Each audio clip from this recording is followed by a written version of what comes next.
Por ata i thonë që puna jote, kritika jote në kundër realizmit socialist, po i pengon marrëdhënie. Profesor Qosja ka filluar punën e tij si kritik dhe e ka vazhduar deri ka fundi i viteve 70, 79-80.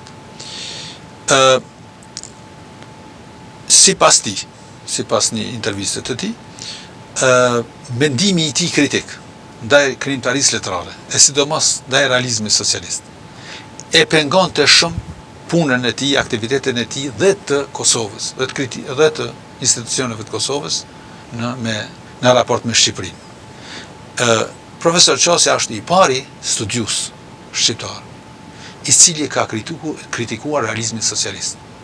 Është i pari kritik, historian e letërsisë, intelektual, tash po them edhe intelektual sepse duhet edhe guzimi intelektual që thuaj se realizmi socialist nuk është realizëm sepse është romantizëm. Kjo është një mendim i shqiptuar në vitin 71-72 dhe i botuar tek libri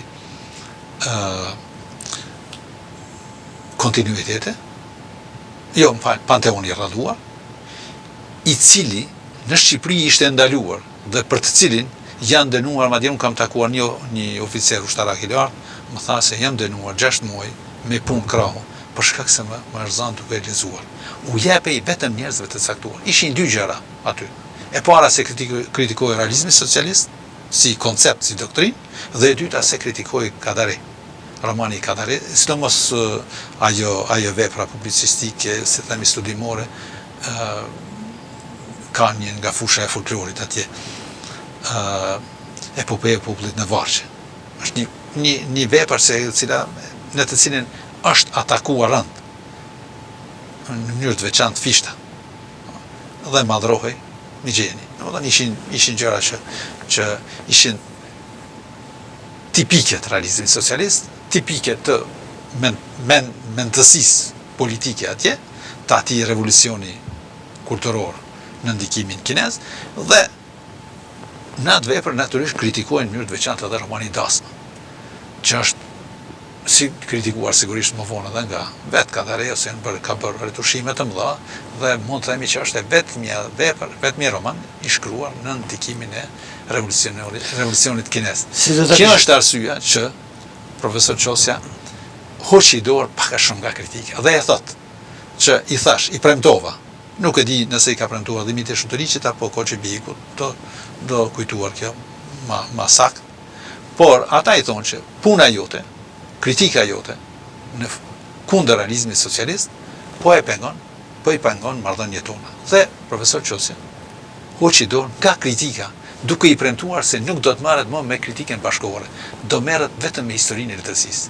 E profesor Qosja, për kushtimin e tij ndaj historisë së letërsisë, e kishte treguar edhe më herët, edhe me veprat e mëhershme, dialogje me shkrimtarë periudhe e tjera, por e kishte treguar në mënyrë të veçantë, me një kërkesë, që ta kishte tezë doktorate Fishtën, veprën e Fishtës, e cila nuk ju lejua, sepse i thanë që kjo na sjell probleme në jetën politike.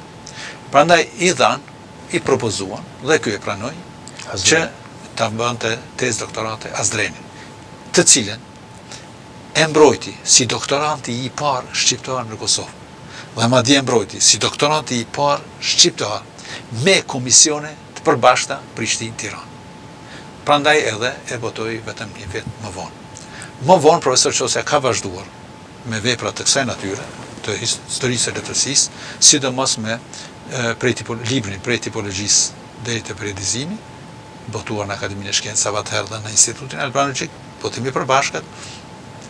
Pastaj ka vazhduar me vepra të tjera të kësaj natyre, me studime të tjera të kësaj natyre, por ka kulmuar me 2 vepra të jashtëzakonshme.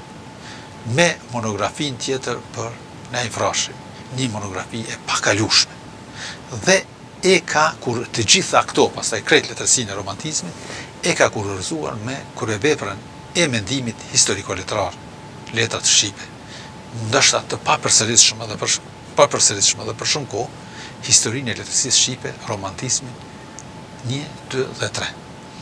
Ç'është e vërteta, në parathënien e saj, ai tregon se si projekt pune kishte vazhdim të këtij projekti të madh, e kishte edhe letërsinë e vjetër, letërsinë vëllimin me vëllimin tjetër monografik prej romantizmit deri te realizmi, pastaj letërsinë realiste dhe letërsinë bashkohore,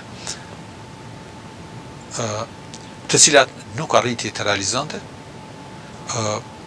Ndoshta letërsinë bashkohore, ndoshta letërsinë realiste edhe do të mund ta realizojnë edhe studiues të tjerë, por unë them që dëmi më i madh, edhe letërsinë e vjetër mund ta sjellin ndoshta specialistë të këtyre fushave, por unë them dëmi më i madh në kulturën, në historinë e letërsisë shqipe, kulturën shqiptare është mos realizimi i projektit prej romantizmit deri te realizmi.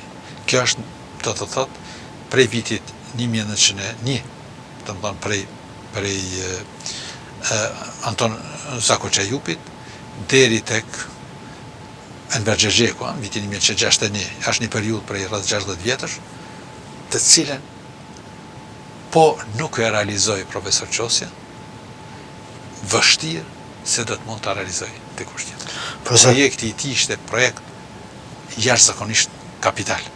Ishte një projekt jashtëzakonshëm në historinë e letërsisë, të cilën ndoshta si ekipe çfarë bëjnë kroatët mund ta realizojnë, por shqiptarët me që nuk mund të krijojnë ekipe dhe me që nuk kanë njerëz të veçantë, zor se do ta krijojnë ndonjë, të realizojnë. S'po them tash, po për 3-4 dekada